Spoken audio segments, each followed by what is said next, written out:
Pensa num santo. A imagem que vem à cabeça geralmente é de alguém de muito tempo atrás, certo?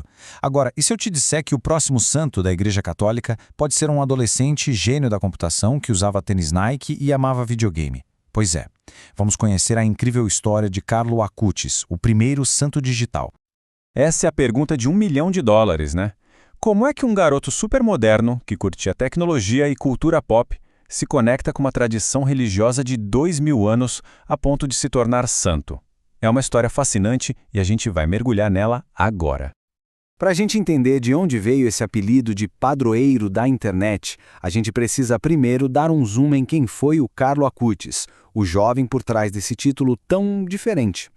Olha só, esse é o Carlo. Ele viveu só 15 anos, de 1991 a 2006, mas o impacto que ele causou já fez ele ser conhecido como o padroeiro da internet. E a imagem dele, sempre de jeans e moletom, é uma quebra total com aquele estereótipo de santo que a gente conhece. Já mostra que tem algo novo acontecendo aqui.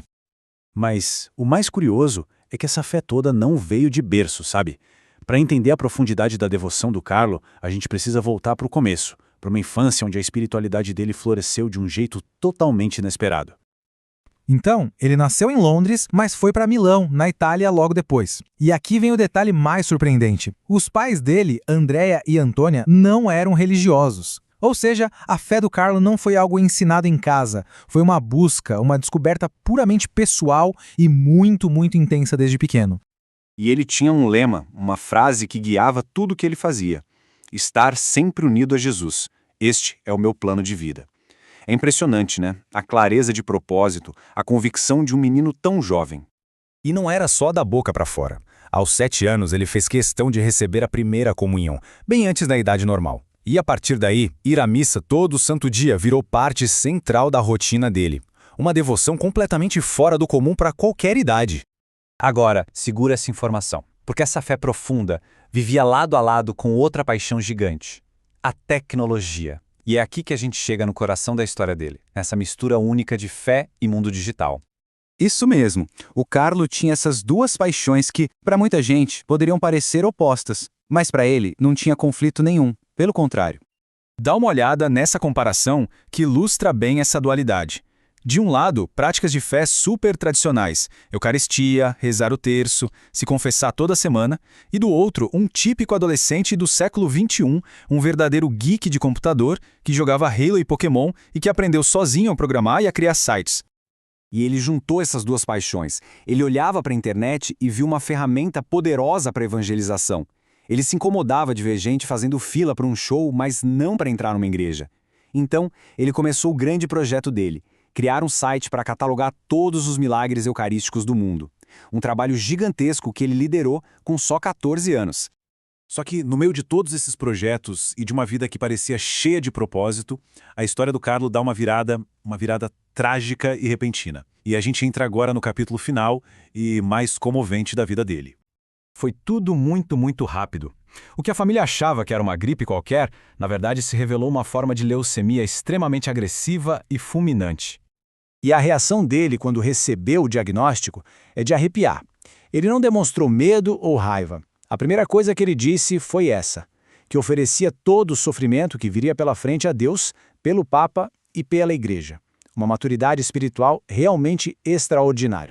Em poucos dias, ele se foi. A data da morte, 12 de outubro, é a mesma do dia de Nossa Senhora Aparecida, a padroeira do Brasil. Essa coincidência, que já é bem notável, vai se tornar ainda mais significativa por causa do que aconteceu depois. Mas a história do Carlo não termina com a morte dele. Muito pelo contrário. É a partir daí que o legado dele começa a se espalhar de verdade e começa também a jornada formal dentro da Igreja Católica para que alguém seja reconhecido como santo. Então, como é que alguém vira santo? O processo tem basicamente 4 etapas.